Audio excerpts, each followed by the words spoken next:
말씀의 제목은 나는 누구인가입니다.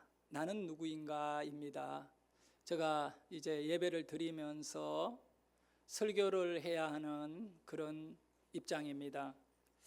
잘못하면 이 설교자가 빠지기 쉬운 이 연약함이 있습니다. 그거 뭐냐 하면, 예배라고 하는 것은 하나님 앞에 나를 그대로 드러내는 것입니다.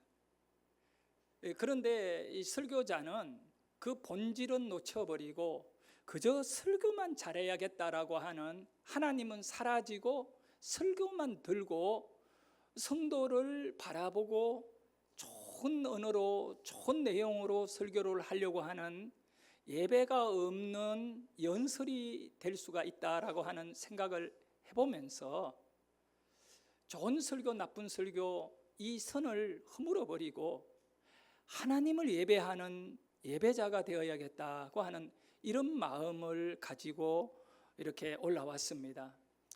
그런데 내가 그런 예배자가 되기 위해 가장 먼저 내가 알아야 할 것이 하나가 있는데, 그것은 바로 내가 누구인지를 알아야만이 하나님을 예배할 수 있다는 겁니다. 여러분은 누구입니까? 우리 모두는 이 질문을 해봐야 하는 거예요. 그리고 이 질문은 아무나 할 수 있는 것이 아닙니다. 특별히 아무리 인간을 닮았다고 하는 원숭이가 있다 하더라도 이 원숭이가 참 여름날 저녁에 선선한 바람이 불어올 때 뜨거운 햇살을 벗어나서 얼마나 분위기 좋습니까? 저 석양에 붉게 물든 그 저녁 하늘을 바라보면서,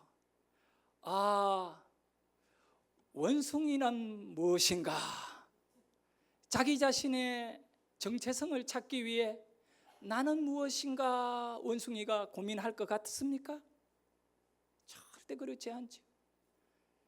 돼지가 나는 왜 돼지인가? 또 나는 왜 이런 음식만 먹어야 되는가? 돼지가 단 한 번이라도 고민할 것 같습니까? 그렇지 않습니다. 여러분, 나는 누구인가? 이 질문은 여러분만이 할 수 있는 것입니다. 사람만이 가능한 질문인 겁니다. 다윗은 어느 날 하늘을 바라봅니다. 그 하늘에 무수히 빛나고 있는 별들을 바라봅니다. 그리고 들의 산을 보고 계곡에 흐르는 물을 바라보면서 피어있는 꽃들을 보면서 고백합니다. 주의 손으로 만드신 하늘과 달과 별들이 주의 영광을 선포하고 있나이다. 정말 다윗은요, 이런 어떤 만물을 보는 것 가운데에 그 만물 속에 하나님의 놀라운 영광이 보이기 시작합니다. 산들도, 하늘도, 바람도, 나무들도, 모든 짐승들도, 나비들도 다 그 속에 다윗의 눈에 보이는 것마다 하나님의 영광이 보인다는 것입니다. 다 이것들은 하나님의 손으로, 하나님의 손가락으로 지어진 것이구나라고 하는 그 만물 속에, 별들 속에, 바람 속에, 나무 속에, 날아다니는 그런 나비 속에까지도 하나님이 보입니다. 그래서 다윗이 고백합니다. 시편 8편 3절에 같이 한번 크게 읽어볼까요?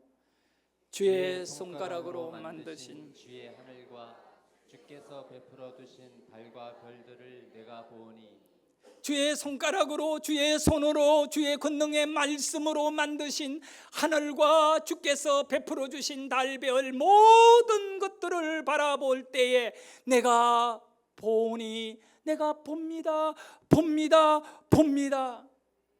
하나님의 사람, 거듭난 사람, 영적으로 살아난 사람은 보는 것마다 거기에 하나님의 영광이 보이는 것입니다. 여러분의 가정을 볼 때 하나님의 영광이 보여야 하고, 여러분의 자식을 볼 때 하나님의 손길이 보여야 되고, 여러분의 일터에서 하나님이 느껴지고 보여지고 그분이 하나님이심을 알게 되기를 축복합니다. 사랑하는 성도 여러분, 그래서 다윗은 그 감동과 그 사랑의 은혜가 파도같이 밀려오는데 견딜 수가 없는 거죠. 그래서 그가 노래를 부르기 시작합니다. 그것이 바로 시편 8편, 오늘 우리가 읽었던 이 본문의 내용입니다. 다윗은 그 시작을 여호와 우리 주여라고 고백하면서 만물을 노래하고 있는 겁니다.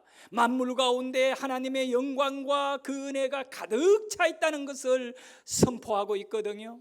시편 8편 1절을 우리 같이 한번 크게 읽어보도록 합니다. 여호와 우리 주여, 주의 이름이 온 땅에 어찌 그리 아름다운지요, 주의 영광이 하늘을 덮었나이다. 지금은 2024년입니다. 이 교회가 세워진 지 거의 2000년의 역사를 가지고 있습니다. 그런데 이 중세교회, 이 교부들과 그 시대가 끝나고 이제 이 중세교회 한 500년, 한 1000년 넘게 중세교회의 역사를 가지게 됩니다. 그때 이 성경은 라틴어로 만들어진 거예요. 이 하나님의 말씀이 왜곡되면 안 된다. 이 말씀을 사사롭게 개인적으로 막 해석하다 보면 잘못되고 귀신 들리고 또 이단들이 속출하고 이러기 때문에 이 말씀은 이 신부들 외에는, 이 말씀을 연구하고 배운 사람 외에는 해석하면 안 되고 읽으면 안 된다. 어처구니 없이 중세교회는요, 성경을 읽는 것, 성도들이, 평신도들이 성경을 공부하는 것을 법으로 딱 금지시켜 놨어요. 그게 중세교회예요. 그래서 그거를 풀어버린 게 뭐냐 하면 종교개혁입니다. 독일어로 성경을 번역하고 킹 제임스 영어로 번역하고, 그렇게 해서 성경을 성도들에게 돌려줘야 된다. 진정한 교회는 말씀으로 세워진 교회다. 이렇게 하면서 칼빈과 루터와 저빙글러와 무수한 종교개혁들이 화영장에 오르면서도 마지막에 선포한 것은 성경을 교인들에게. 그래서 이 중세교회는 그러면 성경은 라틴어로 만들어져서 신부들만 읽고 설교 시간에 해석하는데, 성경 자체를 라틴어로 읽었다 보니 자기네들은 전혀 성도들은 알아듣지를 못합니다. 이게 무슨 소리인지를 모르는 거예요. 그리고 예배를 드리는데 그 예배에 가장 중요한 것, 말씀은 사라지고 중세교회에 남은 것이 뭐냐 하면 성찬식이었어요. 그래서 중세교회에는 거의 성찬식이 가장 중요한 것, 우리가 말씀을 받아 먹어야 되는데 이것은 내 몸이니라고 하면 조그마한 떡을 하나를 신부들이 성도들의 입에다가, 신자들 입에다가 넣어주는 겁니다. 그 떡을 먹으면 나는 예수 믿고 하나님의 백성이다, 이렇게 생각하며 살아왔던 어두운 시대예요.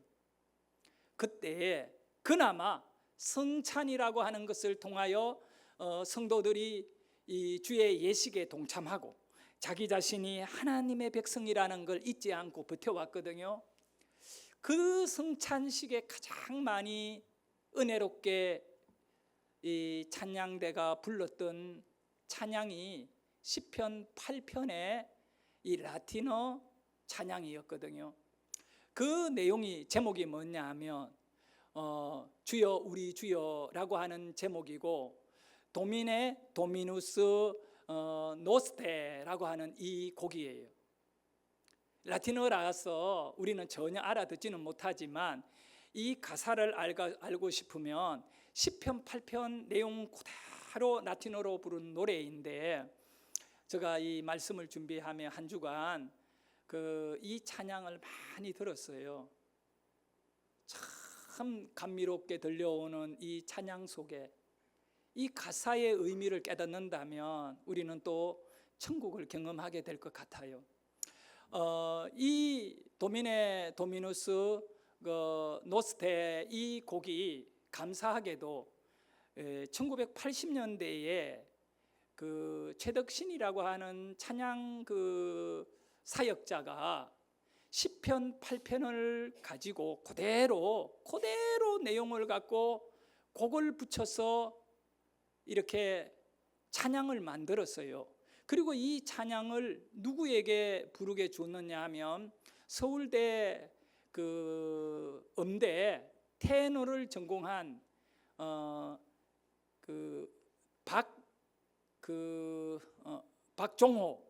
박종호 씨에게 준 겁니다. 그분이 지금 장로님이 되셨어요.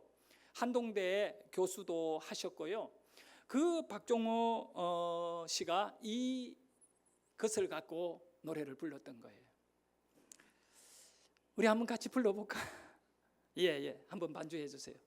이 갑자기 또 이렇게 부르게 되는 것도 은혜거든요. 시편 8편의 가사를 갖고 만든 노래입니다. 다윗의 마음을 갖고 찬양해 보도록 하겠습니다. 여호와 우리 주여, 주의 이름이 온 땅에 어찌 그리 아름다운지요. 여호와 우리 주여, 주의 이름이 온 땅에 어찌 그리 아름다운지요. 어찌 그리 아름다운지요. 어찌 그리 아름다운지요. 여호와 우리 주여, 여호와 우리 주여, 주의 이름이 온 땅에 어찌 그리 아름다운지요. 어찌 그리 아름다운지요. 주의 손가락으로 지으신 주의 하늘과 주가 베풀어 두신 달과 별 내가 보니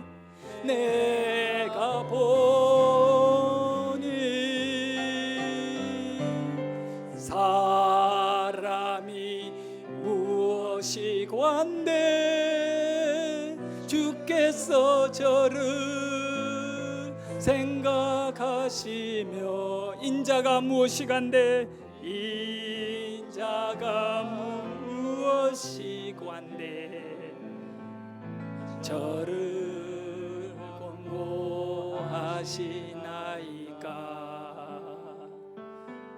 여호와 우리 주여, 주의 이름이 온 땅에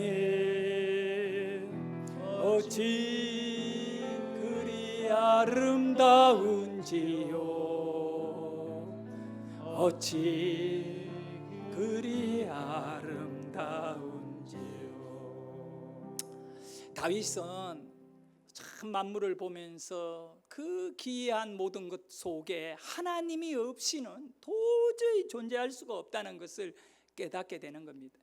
그리고 두 번째로 만물을 바라보는 것을 벗어나서 이제 자기를 한번 봅니다. 이렇게 모든 창조의 것들이 너무 아름다운데 그러면 나는 어떤 존재일까 하고 자기를 바라봅니다. 그것이 바로 나는 누구인가입니다. 우리도 마찬가지입니다. 오늘 다윗이 되었어. 만물을 바라보는 것으로 끝내지 말고 이제는 나를 바라봐야 됩니다. 나를 보면서 더 놀라운 사실은 내게 하나님이 보이기를 시작한다는 겁니다. 여러분이 예수를 믿고 이렇게 신앙생활 하면서 자기를 보고 있을 때, 자기의 삶을 다 살펴봤을 때 하나님이 보이지 않는다. 그러면 오늘 여러분 예배 마치고 집에 가면 안 돼요. 그분이 보일 때까지 여러분이 이 자리에 멈춰야 됩니다. 하나님을 볼 수 없다면 여러분은 한 발짝도 이 자리를 떠나면 안 됩니다. 시편 8편 4절에 보니 다윗은 자기를 보면서, 여기 사람이라고 하는 것은 다윗 자신을 말합니다. 사람이 무엇이기에 이 고백은 내가 누구기에 이 고백입니다. 사람이 무엇이기에 주께서 그를 생각하시며, 여기 인자라고 하는 단어도 똑같이 다윗 자신이거든요. 우리 자신입니다. 나입니다. 내가 무엇이기에 주께서 그를 돌보셨나이까. 두 가지를 말합니다. 생각하셨다. 생각하고 계신다. 창조자가 나를 생각한다. 창조자가 나를 돌보고 계신다. 우리 언제 힘듭니까? 아무도 나를 생각하는 자가 없고 외로움에 떨어지고, 아무도 나를 도와주는 자가 없을 때 깨어지면서 절망하는 거 아닙니까? 그런데 다윗은 죄를 크게 지었던 인물입니다. 버림받아야 마땅하고 짓밟히고 더 이상 용서할 수 없는 인간입니다. 그런데 다윗이 깨달은 것은 사람이 무엇이기에 주께서 그를 생각하고 있느냐, 내가 누구기에 주님은, 하나님은 나를 생각하느냐. 여기 사람이라고 하는 단어를 생각해야 돼요. 이 히브리어로 사람이라는 단어는 에노시입니다. 이 에노시라고 하는 단어는 좀 독특한 단어지요. 근데 이 에노시가 뭐냐, 누구냐? 바로 그 아담이 하와와 첫 번째 난 아들이 가인이고 두 번째가 아벨입니다. 그런데 잘 알잖아요. 이 가인이 시기와 질투로 동생 아벨을 죽이잖아요.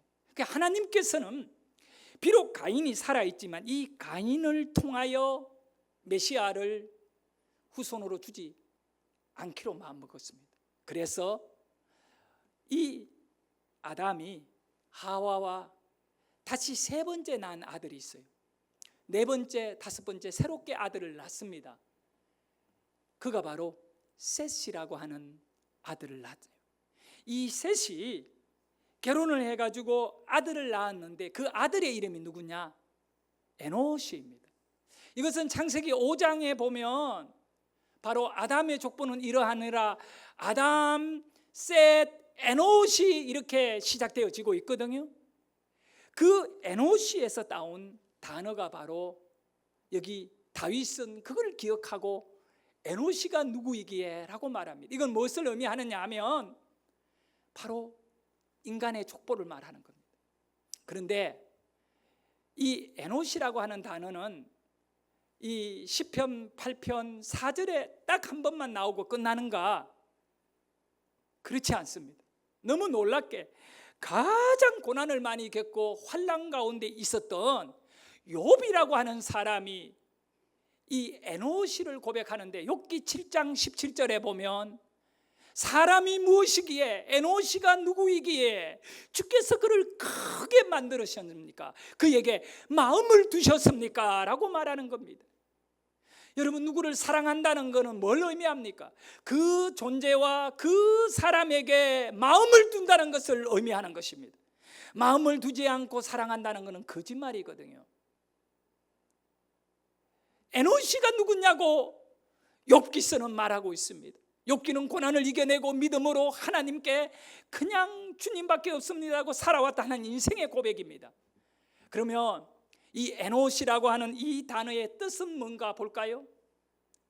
셋이 아들을 낳고 그 아들의 이름을 에노시라고 지은 이유가 뭔가 볼까요? 교만하지 말라는 겁니다. 너의 존재는 대단하지 않다는 겁니다. 약한 자, 병든 자, 그 뜻이 에노시입니다.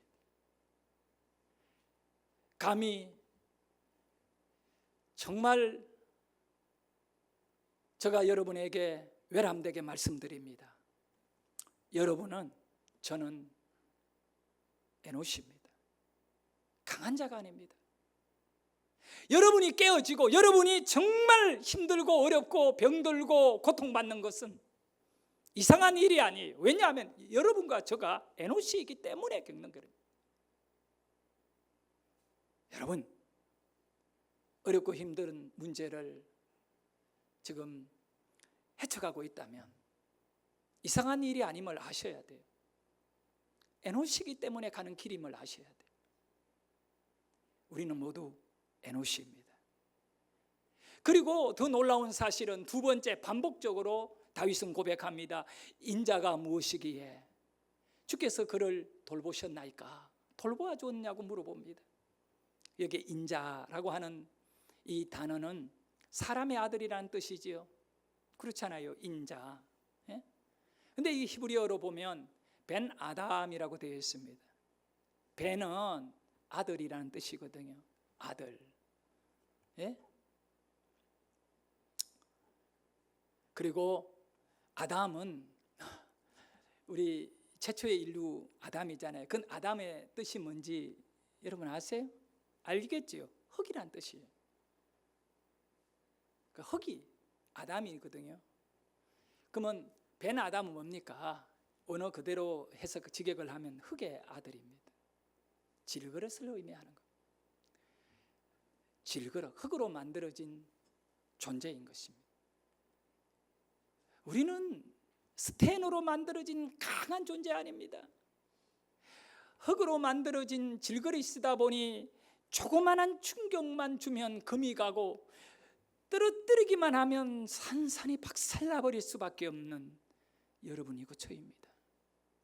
얼마나 약한 존재입니까? 병든 존재입니까? 여러분, 저는요, 어떤 분의 말 한마디가 깊은 아픔이 되어서 그분이 나 때문에 상처를 받고 교회를 떠난다. 그럴 때는 하룻밤도 아니고 맨날 며칠 고통스러워 견딜 수가 없는 거예요. 잠을 못 자고 뒤적인 적이 한두 번이 아니잖아요. 여러분 어떻습니까? 말 한마디에 가슴 아파하면서 정말 힘들어한 적 있지 않습니까? 그것이 인간인 것입니다.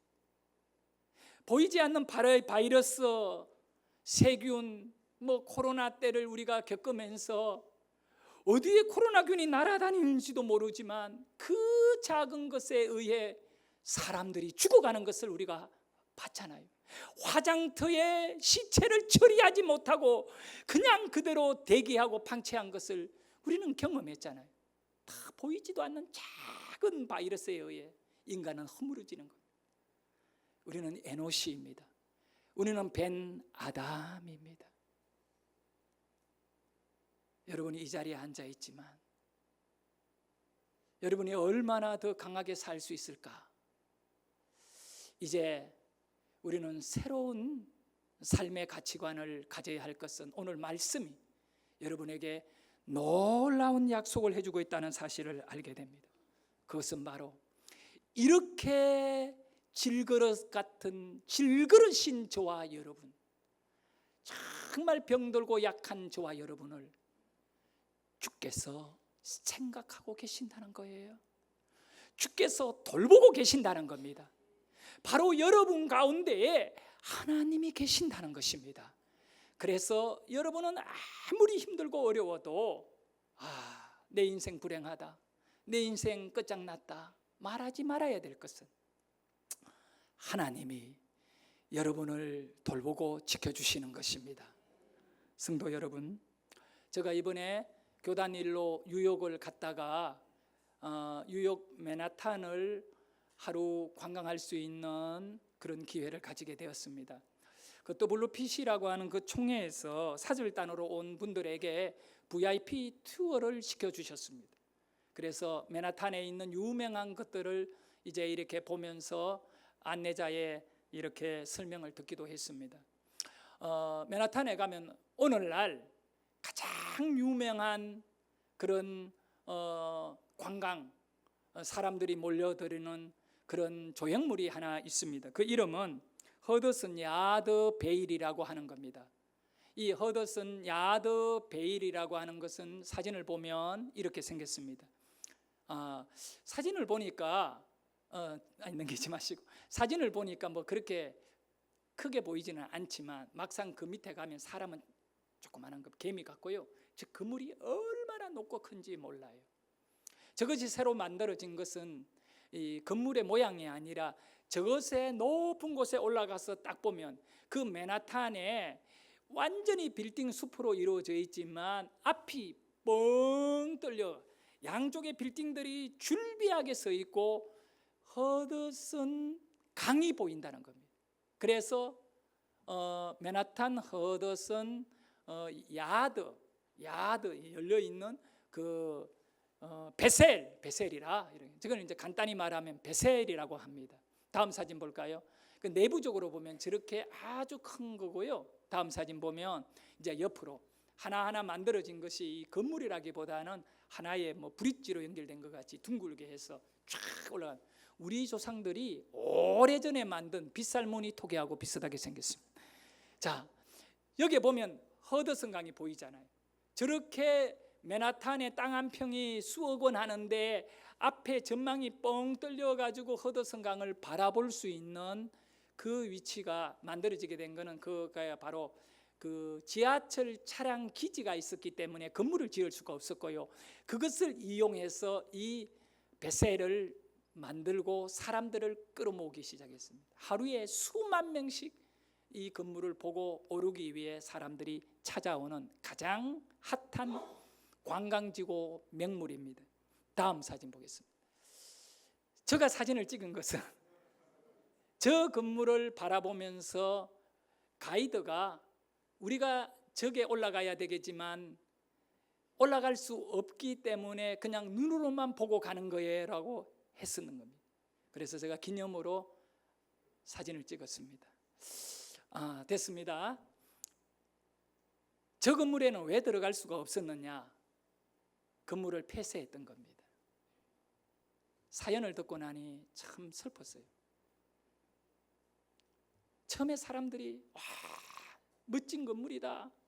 그래서 막 구름대같이 몰려들기 시작했는데 어느 날부터 저 꼭대기에 올라가서 허드슨 강을 쳐다보고 인생이 뭔가 너무 힘들다. 나는 한 발짝도 더 이상 옮길 용기가 없다. 삶을 포기하고요. 저 위에서 계속 떨어져서 죽는 거예요. 한두 명이 아니에요. 하루에도 어떨 때는 몇 명씩. 그래서 전 세계적으로 자살하고 싶은 사람들이 가장 가서 죽고 싶은 곳이 저 베셀이거든요. 그러다 보니까 뉴욕시 당국이 비상에 걸린 거예요. 계속 사람이 죽어가니 이걸 어떡하느냐 이거예요. 그래서 지금은 그저 문을 걸어 잠가버리고 사람들이 쳐다보면서 오직 한 가지, 저기서 사람들이 많이 떨어져 죽어서 이것만 남게 된 것입니다. 얼마나 삶이 힘든가, 이것을 전 세계적으로 가장 핫한 뉴욕 맨하탄에 그 만들어진 조형물 속에 인간이 누구인가를 볼 수 있는 거예요.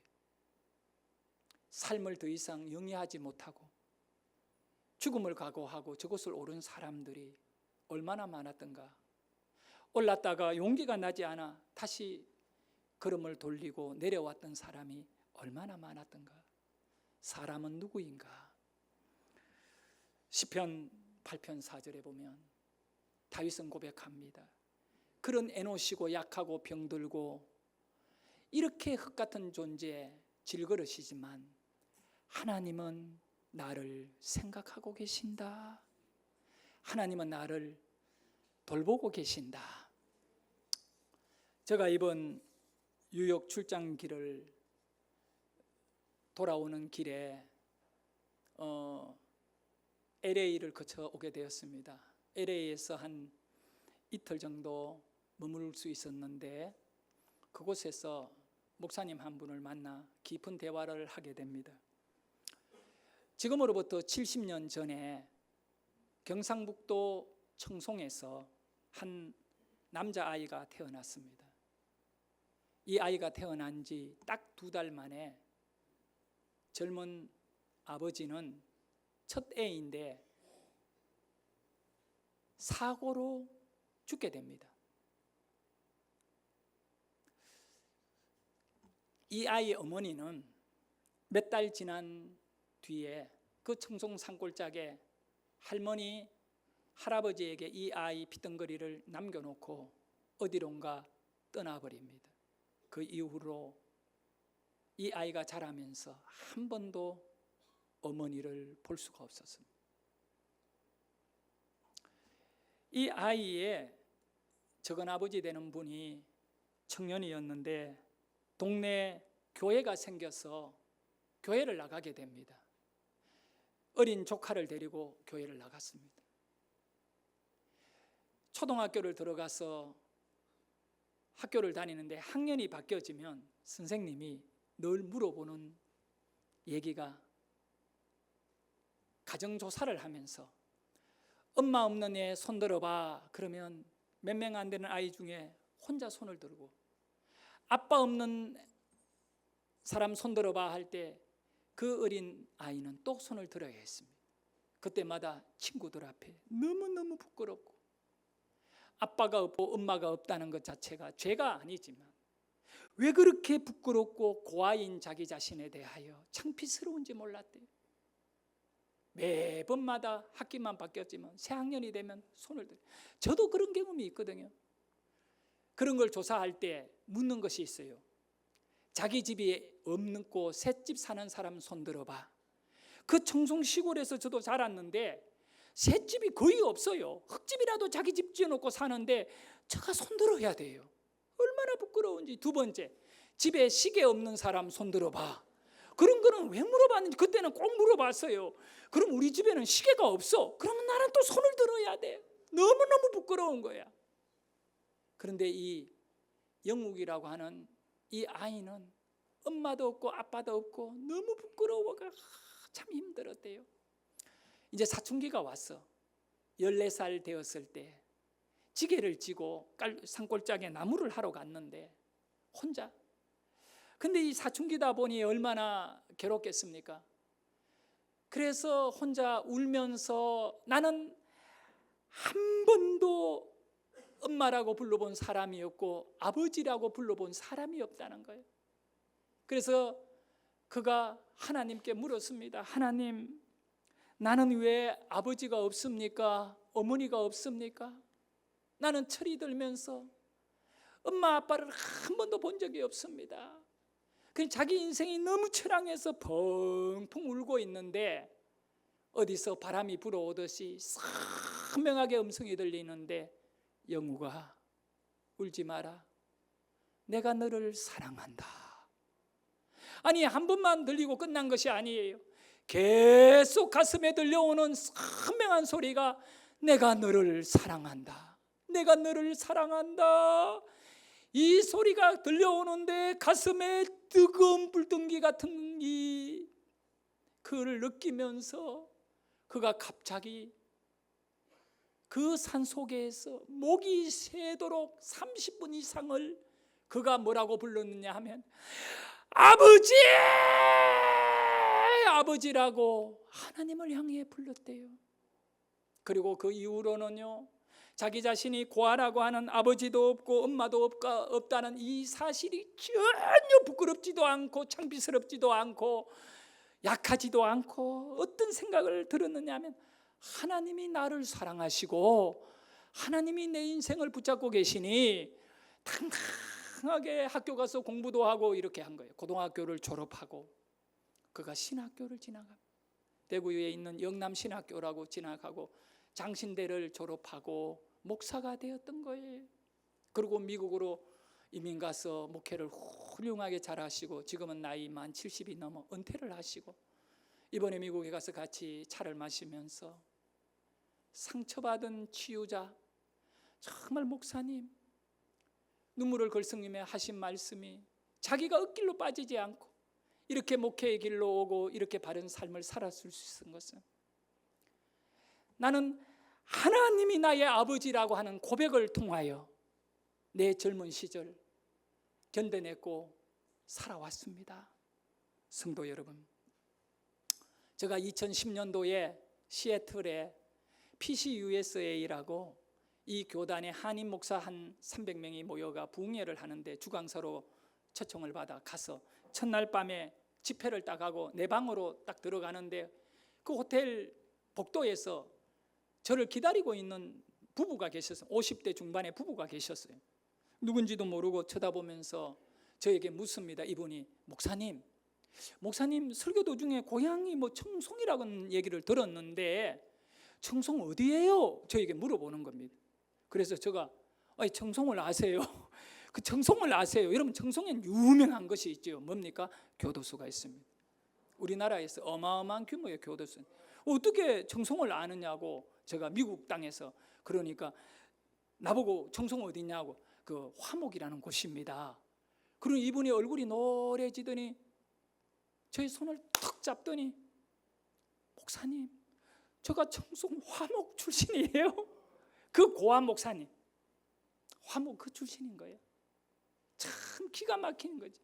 그때 만난 인연으로 인해 이번에도 그 목사님을 얼굴 뵙고 왔거든요. 참 사랑하는 성도 여러분, 인생이 뭡니까? 나는 누구입니까? 그가 만약에 나는 고아야 엄마 아빠도 없어 엄마는 나를 버렸어 막 살았더라면 어떻게 됐겠습니까? 자, 정리하도록 하겠습니다. 나는 누구입니까? 첫째, 나는 질그릇입니다. 여러분 이걸 분명히 아셔야 됩니다. 약한 자입니다. 병든 자입니다. 그렇기 때문에 다른 사람들이 나의 약점을 얘기할 때 그걸 이상하게 여기지 마십시오. 여러분에게 못생겼다 말할 때 이상하게 여기지 말고 여러분에게 나쁜 사람이라고 말할 때 이상하게 여기지 마세요. 우리는 나쁜 사람이고 우리는 못났고 우리는 병들었고 우리는 다 그렇습니다. 그런데 여기에서 끝내면 안 돼요. 우리는 질그릇, 깨어지기 쉬운 존재이지만 두 번째, 그 하나님께서 나를 생각하십니다. 야, 너 알고 있니? 나 병들었어. 나 질것이야. 말 한마디에 상처받는 자야. 그런데 내 하나님이 나를 생각하고 계셔. 세 번째, 하나님이 생각만 하는 거로 끝이 아니야. 나를 돌보고 계셔. 오늘 예배를 드리고 이 교회를 떠나는 여러분들, 세상으로 나가 또 다시 어떻게 살아야 하고 살아야 하는가 하나님께 맡기십시오. 주님이 돌보아 주실 것입니다. 마지막으로 성경 하나 읽고 기도하도록 하겠습니다. 고린도후서 4장 7절의 말씀입니다. 자, 어떻게 살아왔든 괜찮습니다. 나이가 많든 적든 괜찮습니다. 이 한 가지 사실은 분명합니다. 여러분은 질그릇이지만 여러분 속에 보배인 생명이신 예수님이 계십니다. 우리 같이 읽도록 합니다. 시작. 우리가 이 보배를 질그릇에 가졌으니 이는 심히 큰 능력은 하나님께 있고 우리에게 있지 아니함을 알게 하려 함이라. 질그릇인 여러분에게 큰 능력의 주님, 구원의 주님, 사랑의 주님, 창조자인 예수님이 여러분 가운데 계십니다. 기도합니다.